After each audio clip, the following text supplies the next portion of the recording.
Bom, vamos iniciar aí, então, boa noite aí, Roberto. Vamos iniciar a nossa primeira web aula da UC de termodinâmica, nossa segunda aí do nosso módulo específico, né? Deixa eu compartilhar aqui, é uma UC bem rápida, deixa eu só mostrar aqui para vocês, iniciou então no dia 22, né, nessa semana, e vai até no dia 8 de agosto. Então, por ela ser uma UC bem rápida, ela vai ter então essas duas aulas aí. Elas vão ser suficientes aí para a gente poder ter uma boa noção aí. O que eu quero explorar com vocês aí? Um pouco da teoria da termodinâmica, para a gente entender o fenômeno físico, né? Principalmente da troca de calor. Então, para isso, a gente tem que ter uma noção da termodinâmica, para a gente ver como ocorre, então, como é que o ambiente que está quente, ele se climatiza, né? Como é que ocorre o fenômeno físico, né? A gente vai ver isso ao longo dessas aulas aí. Então, vamos lá, deixa eu compartilhar, então, aqui, nós vamos para a nossa primeira aula. Então, para iniciar, o que a gente tem que ter a noção? Falar sobre as leis da termodinâmica. Para eu explorar essas leis da termodinâmica, pessoal, eu preciso falar então sobre a lei dos gases, né? Iniciar com a lei dos gases, né? Então, antes também de falar dessa lei dos gases, eu tenho que falar também que a termodinâmica, né? Ela está fundamentada em duas leis, né? Claro, são leis aí que elas não têm prova do ponto de vista matemático, igual as outras leis, né? Da gravidade, né? Enfim, muitas das áreas da física elas foram provadas matematicamente. Mas na termodinâmica elas foram feitas de forma empírica, ou seja, através de experimentos, que é fundamentado na ausência de experimentos contrários, ou seja, por mais que já tenha estudado, tenha feito experimentos, nenhum desses experimentos provou a contrariedade, né, algo contra as duas leis da termodinâmica, ou seja, aquele chamado contra-exemplo que derruba a primeira e a segunda lei, né? A termodinâmica, pessoal, ela é uma ciência, ela até recente, né? Ela nasceu no século XIX, né, com o advento das máquinas, na primeira revolução industrial, né, onde a gente tinha então as máquinas a vapor, né, e o que os estudiosos daquela época queriam, né? Então tem o advento da máquina, eu precisava melhorar o que nessa máquina? Eficiência. Essa máquina exercia trabalho, então de certa forma eu precisava estudar o fenômeno para poder entender a sua eficácia, o seu funcionamento e como poder melhorar, né, esse tipo de mecanismo. E esse objetivo, então, de descrever e avaliar as máquinas térmicas, pessoal, é mantido até hoje, né? Então, você vê os motores a combustão interna, né? A forma de se gerar vapor para gerar eletricidade. Então, com esses fenômenos da termodinâmica, a gente consegue avaliar essas máquinas e melhorar suas eficiências ao longo do tempo e através dos adventos de novas tecnologias. Bom, pessoal, então, falando da lei dos gases, né, os gases, pessoal, ele tem duas características, né, então, eles são elementos compressíveis, você consegue comprimi-los, então ele consegue variar seu volume, e também como compressão e também de expansão, né, então a sua compressibilidade, então ele pode ocupar um volume, né, alto ou baixo, né, estar sob alta ou baixa pressão. Então, pessoal, o gás ele é um fluido que sofre grandes variações de volume quando submetido a pressões, né, relativamente pequenas e tende a ocupar o espaço que lhe é oferecido. Então, pessoal, o gás, né, as características de um gás, quando se trata de seu estado físico, ele é regido por três grandezas: volume, pressão e temperatura. Essa tríade, né, que são suas variáveis de estado. Então, aplicando, claro, a termodinâmica, ela vai ser muito ampla para vários equipamentos, né, que operam ali com fluxo de calor, né, por assim dizer, né, com fluxo de energia, né, e calor e fluxos térmicos. No sistema de refrigeração, né, os fluidos estão sujeitos à variação de volume, pressão e temperatura, onde eles vão alterar o seu estado físico e proporcionando as variações de energia necessárias para o funcionamento. Então, por isso que, por exemplo, por que chama o evaporador? Por que que o evaporador tem esse nome? Porque o fluido que está lá dentro, ele vai passar por uma mudança de estado. Então, ele está líquido, ele vai evaporar. Por quê? Ele vai trocar calor com o meio. Então, ele vai pegar o calor do meio, que está quente. Então, esse calor vai aquecer o fluido e ele vai evaporar. Claro, dentro da tubulação ali. Por sua vez, ao retirar esse calor, esse ar então vai resfriar. Então, ele climatiza. E por que que chama de condensador? Então, esse fluido que está no formato de vapor, ele está quente, ele precisa retirar esse ar, esse calor que ele pegou da unidade interna, né, do ambiente interno, e precisa jogar para fora. Então, esse calor então é jogado através do condensador. Então, no momento que esse calor é expulsado, né, ele é expulso, ele vai para fora, vai diminuir então a temperatura do meu fluido, então ele vai passar agora de gás, né, de vapor para líquido. Então ele vai se condensar, por isso que chamam de condensador. Então, pessoal, na lei dos gases aí, a gente tem essas transformações conforme a variável de estado. E quando eu falo que eu tenho uma transformação de gás isocórica, quer dizer que ele ocorre a volume constante, onde a minha pressão e temperatura variam. Se eu falo que eu tenho uma transformação no meu gás que ela é isobárica, quer dizer que ela está ocorrendo uma transformação a pressão constante, porém variando volume e temperatura. Se eu falo que tem uma transformação isotérmica no meu gás, quer dizer que a temperatura dessa transformação é constante e a pressão e o volume é constante, é variável. Isso aí, pessoal, então é estado, né? Então ele vai passar de um estado para o outro e vai ter essas três transformações aí. Então a volume constante, a pressão constante e a temperatura constante. Bom, então falando da transformação isocórica, o meu volume ele vai ser constante, então vai alterar a temperatura e pressão. Então, pessoal, o volume é constante e a pressão e a temperatura vão se relacionar pela fórmula a seguir. Essa fórmula, pessoal, é dado pelo P1 vezes V1 sobre T1, que é igual a P2 vezes V2 sobre T2, ou seja, vamos dizer que tem uma pressão antes, um volume antes e uma temperatura antes, assim, a gente vai ter uma pressão depois, um volume depois, uma temperatura depois. Como aqui o volume é igual, então o volume de um é igual ao volume o volume, vamos dizer assim, do estado anterior é igual ao volume do estado atual. Então eu cancelo esses volumes, vai ficar então só a relação entre pressão e temperatura. Então vai variar apenas esses dois elementos aí, os dois estados aí. Na transformação isocórica, como falei, né, pessoal? Então, né, vai estar dessa forma lá. Então, a minha temperatura vai variar ali, então, a temperatura e a pressão, né? O volume é constante. Na isobárica, pessoal, a pressão ela é mantida, ou seja, a minha pressão agora vai ser igual tanto no estado anterior quanto no estado atual, né? O que vai variar é o volume e a temperatura. Então, por exemplo, eu tenho um estado inicial, uma temperatura, uma pressão e um volume. No final, se eu aumentar, se eu manter a minha pressão é igual. Então, se eu duplicar a temperatura, eu posso duplicar minha temperatura e duplicar o meu volume.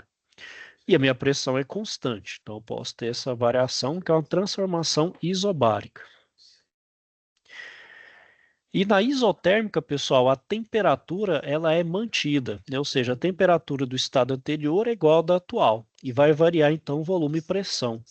Se vocês observarem aqui, ó, essas duas transformações é linear. Já na temperatura, ela é uma escala logarítmica. Então, já é uma outra relação aqui, não é tão direto. Bom, então, pessoal, nessa lei dos gases, ela tem uma hipótese. Por quê?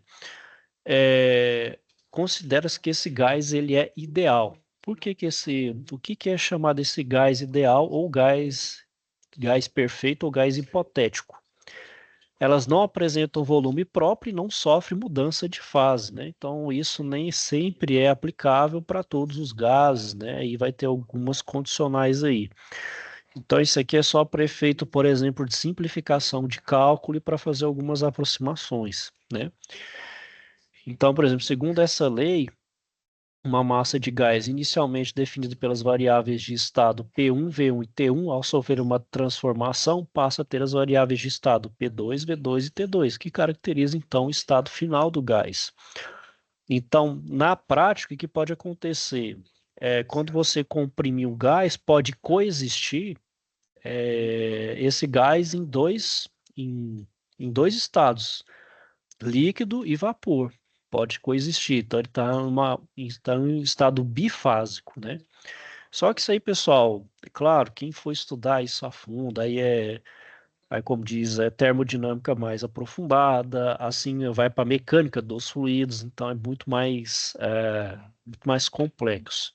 Foge do nosso escopo aqui. Então, aqui é só para a gente entender por que que tem essas formulações, as simplificações aí. Bom, então aqui, pessoal, é, tem dois exercícios aqui, vamos fazer eles rapidinho aqui, ó.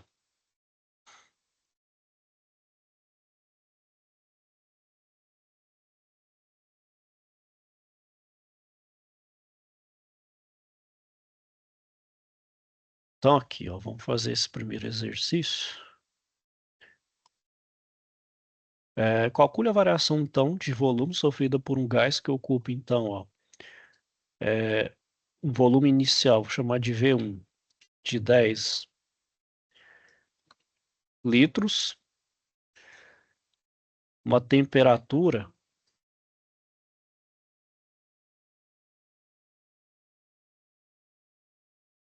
250 graus Celsius. Então, ele vai ter uma transformação isobárica. Então, é isobárica.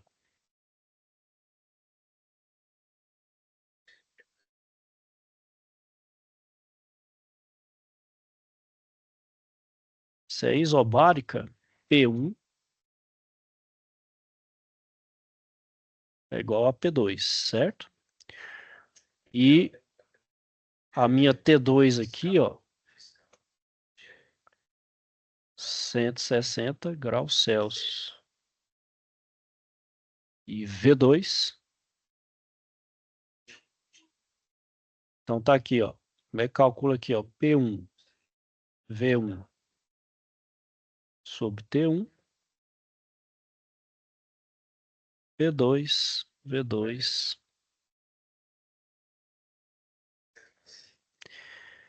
Então aqui, ó, eu sei que P1 é igual a P2, então aqui é V1, T1, então V1 é 10, aqui é 250, V2 é que eu quero. Então aqui, ó, vou multiplicar em cruz, ó. Então aqui, ó,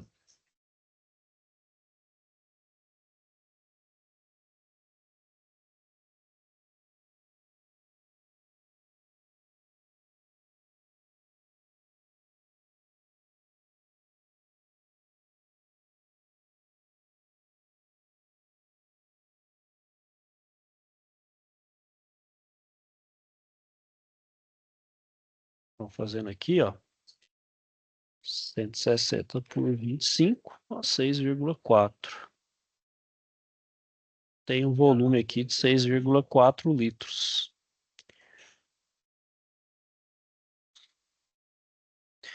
É, bom, o segundo exercício aqui, o exemplo, bem rapidinho aqui, ó, é um recipiente fechado, ou seja, transformação isocórica. Então, aqui, ó,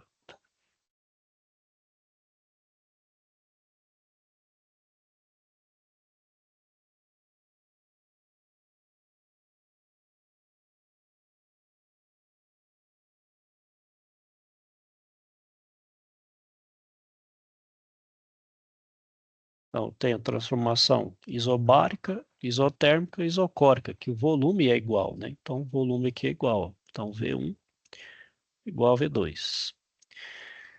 Então, tem a primeira pressão, ó, P1, ó,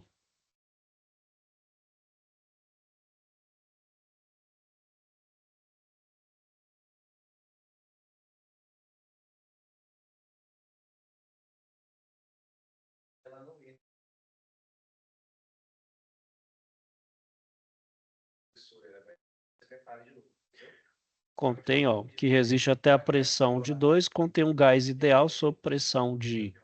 Então, aqui eu vou colocar que é o P2, na verdade. Então, ele tem ideal sob pressão de... Então, é 1,2.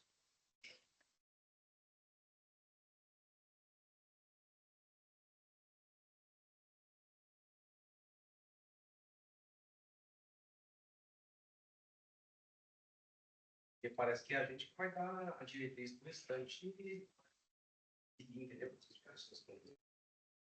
Fazer o seu exemplo. Tipo assim, nós vamos cara copiar a gente, entendeu? E a gente vai ser Aqui é o V1 igual a V2.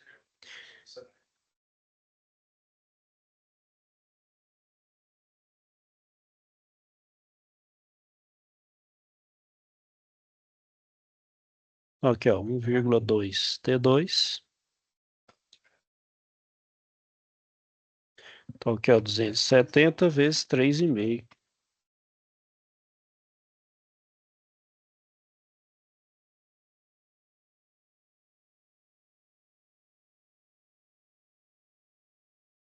Então, aqui, pessoal, ó, 787,5 graus Celsius. Ó. Então, máxima temperatura aí que pode atingir.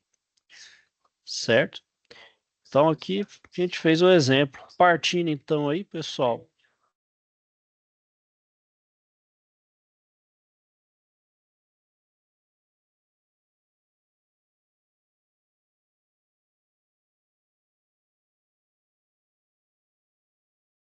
Bom, então agora, pessoal, a gente vai para o próximo conceito, que é energia...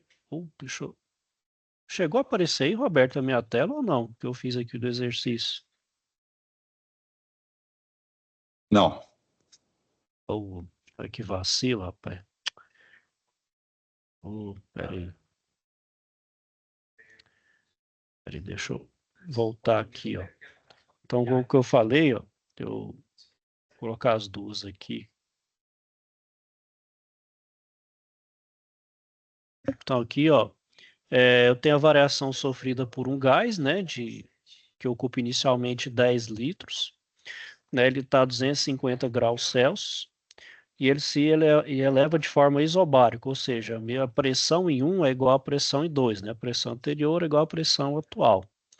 E quanto vai elevar a temperatura para 160 graus, para qual o volume? Então, aqui, ó, para essa transformação, tem aqui, ó, o estado anterior, que é P1, V1, T1, é igual ao estado atual, que é P2 vezes V2 vezes T2. Como é isobárico, P1 é igual a P2, então eu corto aqui. Então fica V1 sobre T1 é igual a V2 sobre T2. Então aqui, meu V1 é 10, meu T1 é 250, V2 é que eu quero descobrir, né, que é o 160. Então V2 aqui, né, faço a multiplicação cruzada, então 250 V2 é igual a 10 vezes 160, que dá 1.600. Então, meu volume 2 é de 6,4 litros. Então, eu vou variar para 6,4 litros, né? Ou seja, se eu diminuir a 6,4 litros, eu coloco a temperatura do meu gás a 160 graus Celsius, ou seja, tem uma proporcionalidade aí. O outro exemplo, eu tenho uma transformação isocórica, né? Então, isocórica quer dizer o quê? O meu volume é igual, né, nos dois estados, no anterior e no atual. Então, ele está inicialmente, aliás, no final, ele vai resistir a uma pressão de 3,5 kgf por centímetro quadrado. Então, inicialmente, ele está sob pressão de 1,2 kg/força por centímetro quadrado a uma temperatura de 270 graus Celsius. Desprezando a dilatação térmica do recipiente, qual que é a máxima temperatura? Então, aqui, ó, o estado anterior é igual ao estado atual. Então, pressão anterior vezes a volume anterior dividido pela temperatura anterior é igual à pressão atual vezes o volume atual dividido pela temperatura atual. Então, como é isocórico, eu cancelo o V1 e o V2. Então, fica a pressão anterior dividido pela temperatura anterior igual à pressão atual dividido pela temperatura atual. Então, é 1,2 dividido por 270 é igual a 3,5 dividido por T2.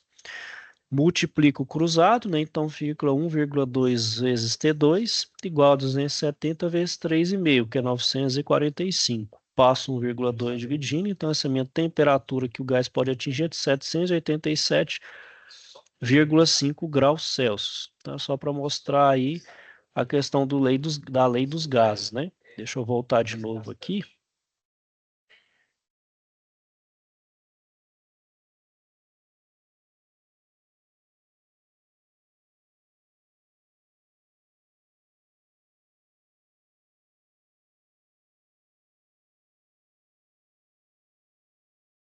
Bom, então, pessoal, na termodinâmica, a gente também tem um conceito que é o chamado energia interna. Então, o que que é isso? A energia interna é a capacidade, então, daquele fluido, né, seja um gás, um líquido, de realizar trabalho. Então, o que que é isso? A quantidade de energia requerida para executar uma determinada quantidade de trabalho, ela é sempre igual à quantidade de trabalho realizado, ou seja, então se relaciona a energia interna como da capacidade dele de realizar um trabalho, né? Então, nem todas as energias, porém, elas são de origem térmica, né? Então, tem que ter em mente isso. E com isso, pessoal, entende-se que um sistema, então, termodinâmico, ele vai ter três formas de energia. Então, relacionado à sua energia cinética, né, das moléculas, a posição em relação a um plano de referência e com a temperatura, né? Então, com as diferentes energias, isso do ponto de vista molecular, microscópico, né? Então, quando você fornece energia térmica a um corpo, ou seja, você está aquecendo aquele corpo, o que acontece? Você provoca uma variação de energia interna, ou seja, na molécula ali você está aumentando a sua agitação molecular, né? Então, os princípios da termodinâmica, então, vão estar fundamentados justamente nessa variação de energia, né? Então, esses três autores aí, eles falaram que a energia total de um sistema é composta, então, de duas parcelas, a chamada energia externa, ou seja, aquilo que vem de fora, e aquilo que está dentro dele, né, que é a energia interna. Então, o que vem ser essas duas energias? Então, a energia externa é a relação do sistema com o meio exterior. Então, por exemplo, a energia cinética e a energia potencial. A energia cinética é de movimento, então é aquela energia que você impõe que aumenta a energia de velocidade, e a energia potencial, pode ser ela de origem gravitacional ou de origem elástica, né? Aí é as duas formas, isso ela está se relacionando com o meio, né? Então, gravitação, tudo é externamente ao corpo, né? E a energia interna é aquele do próprio corpo, interno dele ali, né? São condições intrínsecas. Então, por exemplo, para os gases corresponde a energia térmica, seu sim, então, o seu movimento de agitação térmica das moléculas, né? Então, é a energia de potencial de configuração e as energias cinéticas atômico-nucleares, ou seja, é a nível molecular mesmo. Então, você não consegue medir isso de forma precisa. Você não consegue saber, por exemplo, a dinâmica ali atômica nuclear, né? Porque é muito, muito extremamente pequena, né? Então, pessoal, qualquer molécula, né, de um material, qualquer que seja esse material, ele pode possuir energia tanto potencial quanto cinética, né? E essa energia interna, então, é a soma dessas energias potenciais, né? Que é a cinética e a potencial, né? Então, por isso a gente não consegue medir diretamente essa energia interna, mas a gente consegue estimar a sua variação de energia interna em um processo termodinâmico.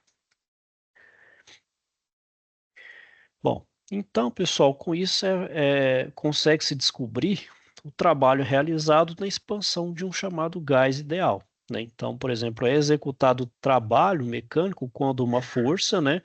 O que que é o trabalho? O trabalho, mecanicamente, o que que é? É uma força atuando em uma distância. Então, isso gera um trabalho, né? Então, sempre que o material experimentar, por exemplo, uma mudança de volume, então, por exemplo, você tem um êmbolo, né? Você aquece ele, o que que o gás ali tende a fazer? Tende a empurrar o êmbolo. Então, ele vai realizar um trabalho sobre esse êmbolo movimentando ele. Então, o trabalho é realizado pelo material. Aí, no momento, se eu, ao invés de colocar uma fonte de calor e colocar, por exemplo, gelo, alguma coisa mais gelada, o que que vai tender a fazer? O êmbolo tende a fechar, ou seja, ele está efetuando trabalho sobre o material.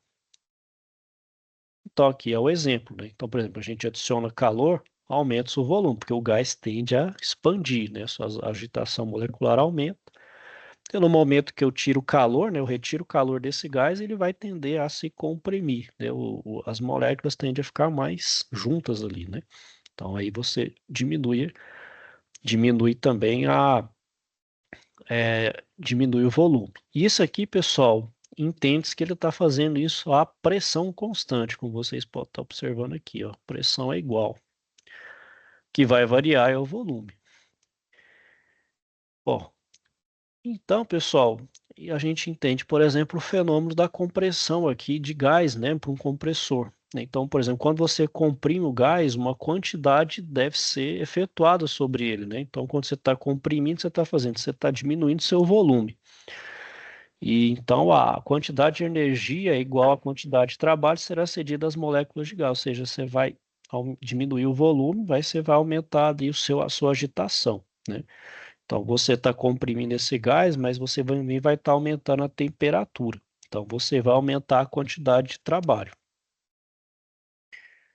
Então, pessoal, o aumento da temperatura, né? Então, à medida que você comprime o gás, você vai aumentar a temperatura dele. E isso você vê no cabeçote do compressor, que vai esquentar. Então, o simples fato de você comprimir um gás, você vai estar então injetando calor nele. Então, esse calor vai ser passado, por exemplo, no cabeçote do compressor de ar, né? Então, isso você vê esse fenômeno acontecendo dessa forma. Então, você está gerando trabalho naquele ar, ele está comprimindo, porém ele está gerando calor, né?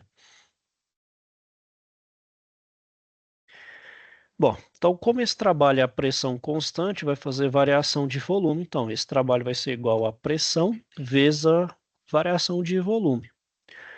Então, se ela é positiva, quer dizer que meu trabalho ele é positivo, ou seja, se o meu V2 é maior do que o V1. Se o meu V1 for maior, né, então ele vai ser um trabalho negativo, ele está recebendo energia do meio exterior, né, ou seja, está fazendo um trabalho de compressão, o outro ele está de expansão, né? Então, aqui, pessoal, a gente tem um exemplo, ó.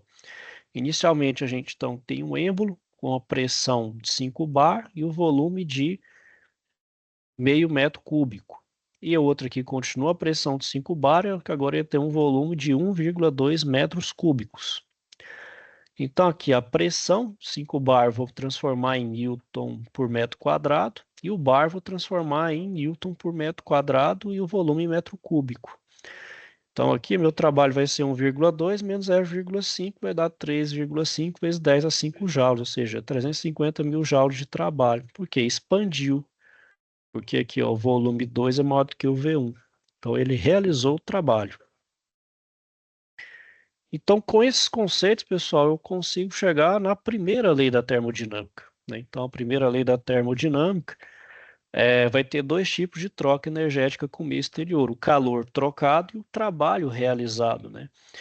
E então a primeira lei da termodinâmica era chamada lei de conservação de energia, onde ela vai definir o calor efetivo transmitido, ele é igual ao trabalho realizado para um sistema perfazendo o circuito. Então, por exemplo, se eu tenho um calor aqui, se eu injeto um calor de 20 graus nesse êmbolo, e ele me realizou 3 joules aqui de trabalho, quer dizer que eu tenho uma variação interna de 17 joules. Aí eu não, como foi falado, a gente não consegue estimar lá dentro o que que acontece, mas a gente estima essa variação de energia interna, que é dado por essa diferença entre o calor fornecido e o trabalho realizado. Por isso que a gente consegue determinar essa variação da energia interna. Bom, então, pessoal, voltando para os nossos processos isocórico, isobárico, isotérmico e adiabático, então a gente vai ter aquele, a gente sabe que o processo isocórico é aquele que meu volume é constante e o meu trabalho ele é nulo, porque não vai ter variação de volume. Então, meu ΔV é zero, o trabalho é zero. E sendo M a massa do gás e a variação da temperatura, o calor trocado pelo gás vai ser então calor sensível, né? Que é a massa vezes o calor a volume, calor específico a volume constante vezes ΔT. Então, ao receber esse calor de forma isocórica, ou seja, a volume constante, o calor vai apenas aumentar a temperatura, porque não vai ter realização de trabalho. Ou seja, no processo isocórico, a variação de energia interna é simplesmente igual ao calor recebido. Já no processo isobárico, é aquele que vai ser a pressão constante. Então, vai ser então calor sensível, vai ser a massa vezes o calor específico à pressão constante, vezes a diferença de temperatura. O meu volume ele é diretamente proporcional à temperatura. Então, numa expansão isobárica, ou seja, com a pressão constante, o volume e a temperatura aumentam, onde também vai aumentar a energia interna do gás. Então, meu ΔU é igual a Q menos o trabalho, em que meu calor é maior do que o trabalho. Né? Geralmente é o que ocorre, né? O calor é mais do que o trabalho. Já no processo isotérmico, é aquele que acontece então em temperatura constante, e como a minha temperatura então não varia, a variação de energia interna do gás é nula, ou seja, ΔT é igual a zero, logo ΔU, a variação de energia interna é zero. Então, meu calor é igual ao trabalho. Então, tudo aquilo que eu forneço de calor gera de trabalho. Só que a gente vai ver que isso, na prática, não ocorre.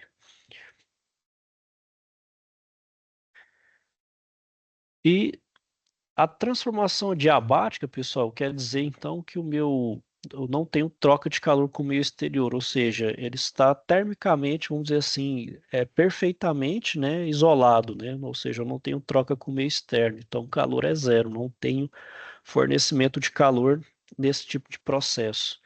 Então, a variação de energia interna é igual ao valor do trabalho, só que em sinal trocado. E nesse caso aqui, né, pessoal, por ele estar isolado, né, então meu gás não troca calor com o ambiente, mas tendo variação de volume, ele troca energia com o ambiente na forma de trabalho. Então aqui vai ter variação de trabalho, mas internamente, externamente não tem nenhuma influência. E numa expansão adiabática, o trabalho é realizado pelo gás. Então, o próprio gás realiza o trabalho de deslocamento do êmbolo. Então, o volume aumenta, né, e a temperatura diminui, né? Porque meu volume está maior, a minha temperatura fica menor, alivia, né? Então, a minha pressão também fica menor, porque minha área ali é maior. Né?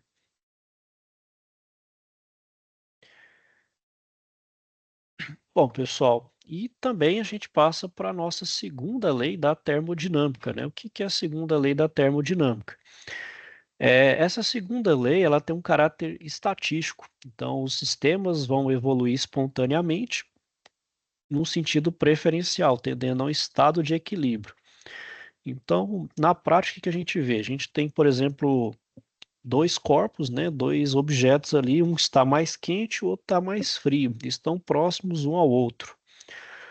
O calor, ele tende a ir de um lugar que está mais quente para um lugar que, vamos dizer assim, está mais frio, ou seja, de um ponto de maior temperatura para um ponto de menor temperatura. Então, ele vai fazer esse fluxo, né, de maior para o de menor temperatura, até atingir o chamado estado de equilíbrio, ou seja, a temperatura dos dois objetos vão estar iguais, rigorosamente iguais, que é o chamado estado de equilíbrio, né, o equilíbrio termodinâmico, equilíbrio térmico. Só que a segunda lei, ela garante também que não tem inversão. Então, por exemplo, um corpo mais frio não tem como ele passar calor para algo mais quente. De forma espontânea, isso não tem como fazer, né? Então, isso não tem como. Então, passa do ponto A para o ponto B, mas não faz o inverso de forma espontânea. Para isso, eu preciso fazer uma espécie de usar algum tipo de recurso. Por exemplo, o nosso ciclo de refrigeração faz, porque espontaneamente isso não acontece. Então, eu preciso então de um trabalho, que é um compressor, que o compressor vai fazer, ele vai fazer um fluido circular e esse fluido vai trocar calor com o meio de forma que eu climatizo o ambiente, jogo o calor para fora e eu climatizo ou refrigero o ambiente. Só que isso não é de forma espontânea. Eu preciso de inserir um trabalho, ou seja, eu preciso de colocar um trabalho, isso através de um compressor.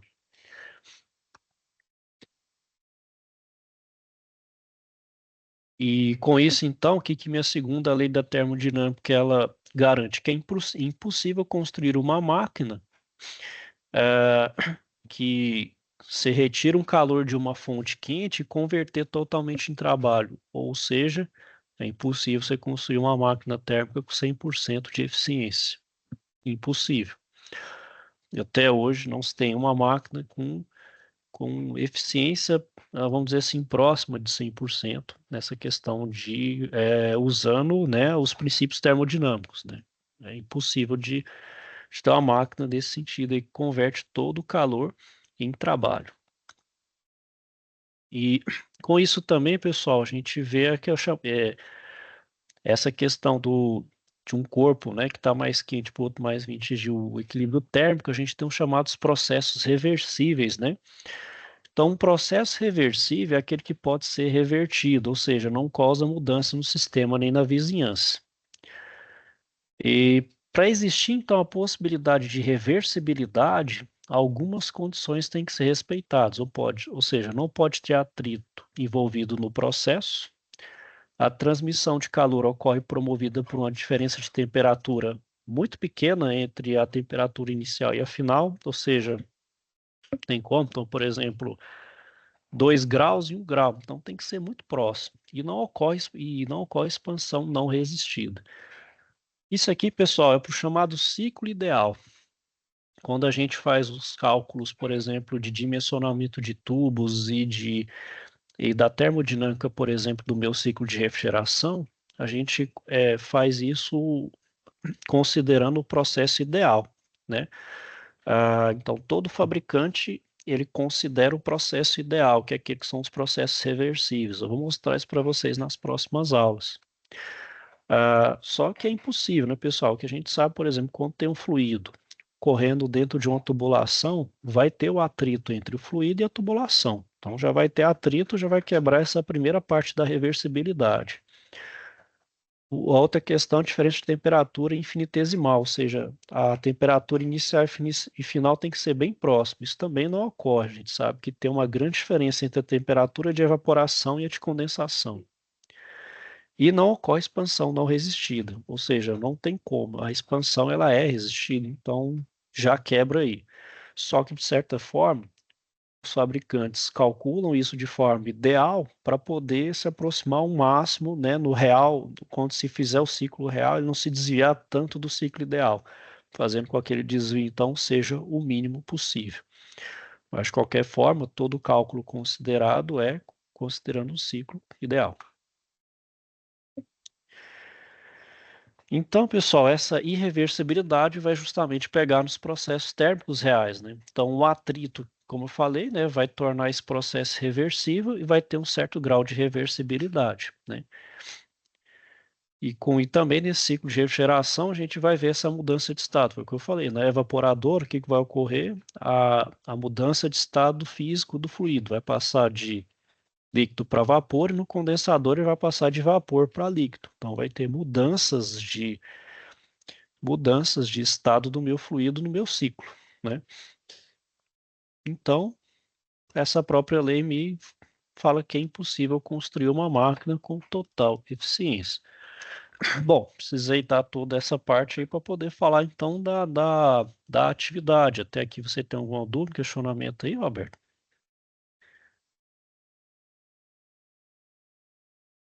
É sobre a atividade, eu vi lá, não consegui fazer ainda, não. Estou tentando. Vou mostrar ela aqui, rapidinho, só como é que vai fazer ela. Opa, tá errado, tá aqui.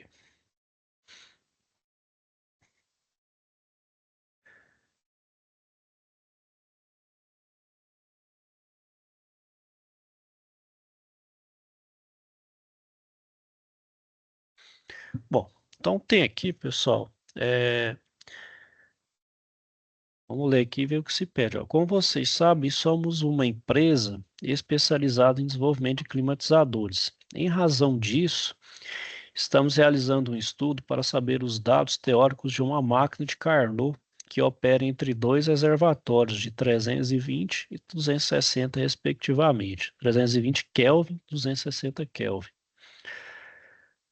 O objetivo do estudo desses dados é verificar se em um ciclo termodinâmico reversível A gente viu que isso aqui não é possível converter todo o calor adicionado em trabalho útil para atingir eficiência térmica de 100%. Para obtermos um relatório com essas informações, queremos contratar sua empresa. Uma informação obtida com a fabricante é que a máquina absorve 500 joules de calor no reservatório quente.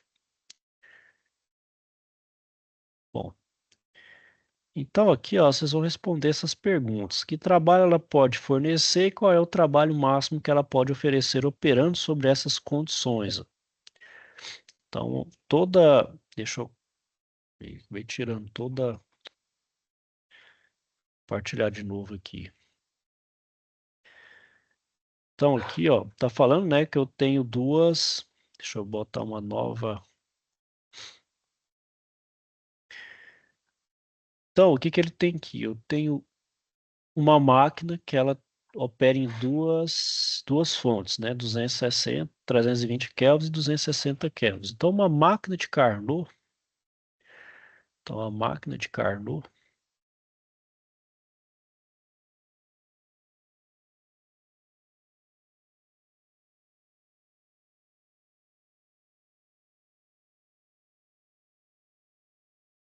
ela opera sob duas fontes, uma fonte quente,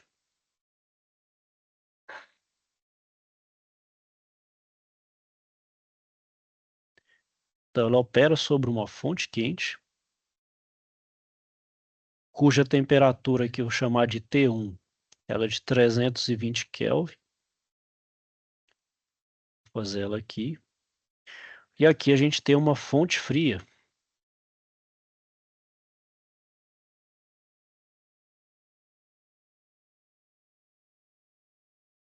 Ela tem uma fonte fria com T2 de 260 Kelvin.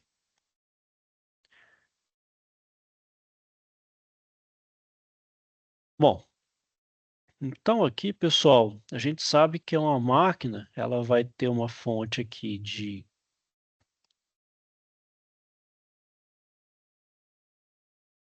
vai ter uma outra parcela aqui.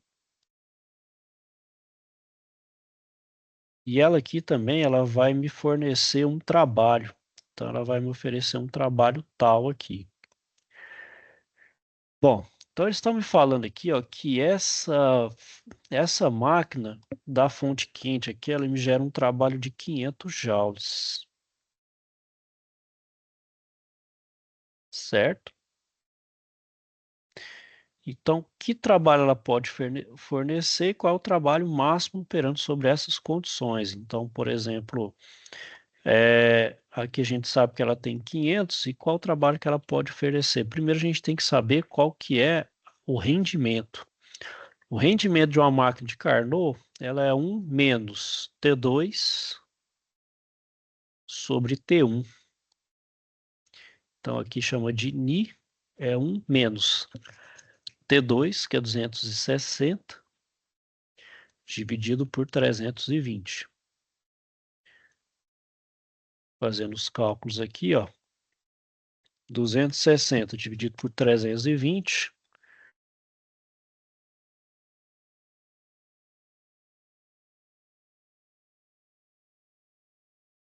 Então, 1 menos 0,8125, 0,1875. Ou 18,75% de rendimento que dá essa máquina de Carnot. Tá? O máximo que ela pode me oferecer aí de rendimento. Certo? Ah,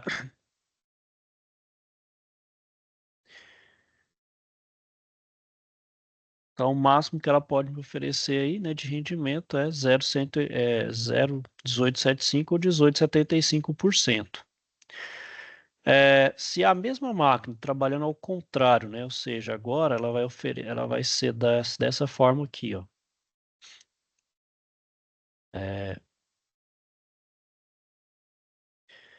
Então, tem aqui a minha fonte quente.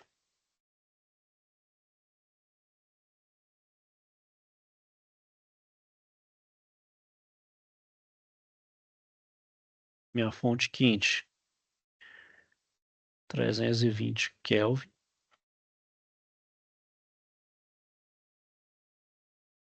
Tem minha fonte fria.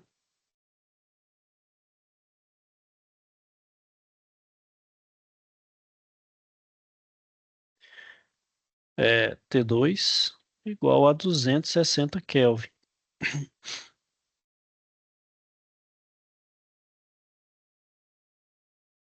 Então agora, pessoal, é o inverso. Ó. Então eu vou injetar calor, que vai da minha fonte,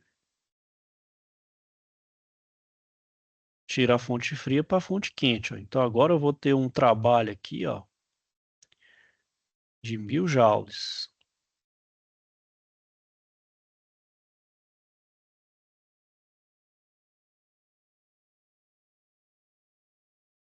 Aliás,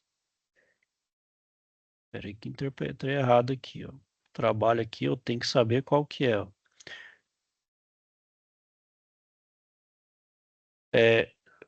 Quanto trabalho, então, tem que ser fornecido, né? Então, quanto tem que ser fornecido para retirar, então, 1000 joules do reservatório frio, ó. Então, da fonte fria eu tenho que tirar aqui, ó, 1000 joules. Né? Vou considerar, então, o meu COP, né? O que que é o COP? Se o rendimento aqui ele é entre 0 e 1%, quanto que eu vou precisar, então, para esse aqui? Então, ele é o contrário. Então, por exemplo,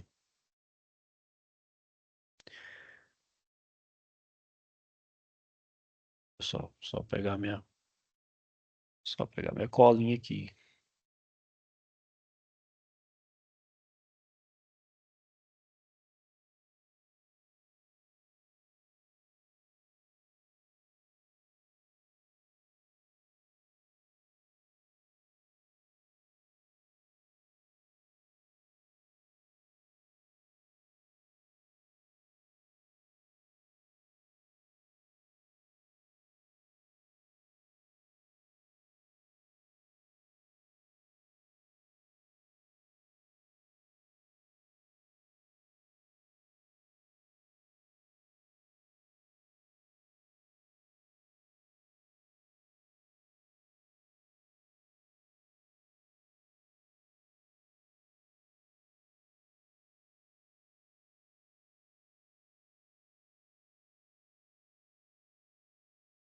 Então aqui, pessoal, a gente chama agora de COP, né? Meu COP, ele é 1 sobre isso aqui. Então, deixa eu só apagar aqui.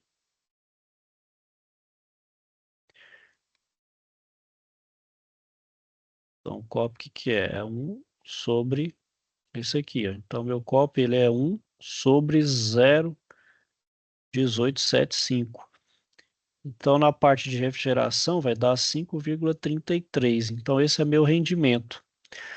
E o meu COP também, ele é dado entre o calor que eu tenho que retirar dividido pelo trabalho, né? Qual que é o trabalho? Então eu sei que o meu COP é de 5,33. Quero retirar 1000 joules. Qual que é o meu trabalho? Então o meu trabalho aqui, ó, ele é 1000 dividido por 5,33. Eu tenho um trabalho então aqui, ó, de 187,61 joules. Então esse é o trabalho que eu vou precisar para poder retirar 1000 joules da fonte fria. Então, isso é mais ou menos o cálculo para, por exemplo, quanto que eu preciso retirar de calor, né? Ou seja, no caso, o BTU, para poder retirar, qual que é a potência do meu compressor, né? Então, claro, só que depois eu tenho que fazer, considerando eficiência volumétrica, eficiência mecânica, enfim, alguns parâmetros aí do meu compressor. Ok, Roberto, conseguiu entender aí? Alguma dúvida, questionamento aí? É meio assim, mas eu vou estudar agora o assunto mais a fundo. Acho que vai ficar legal. No livro lá tem algumas coisas, qualquer coisa pode chamar lá no WhatsApp também, a gente tira a dúvida aí.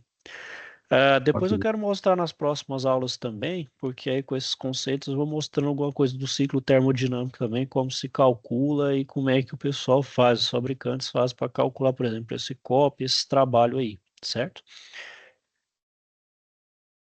certo? Sim, então eu vou finalizar aqui por hoje, Roberto. Então, qualquer dúvida, questionamento, então pode me procurar. Bom, vou desejar a você então aí uma boa noite, um bom fim de semana aí e até a próxima. Obrigado. Para nós todos. Tchau. Tchau.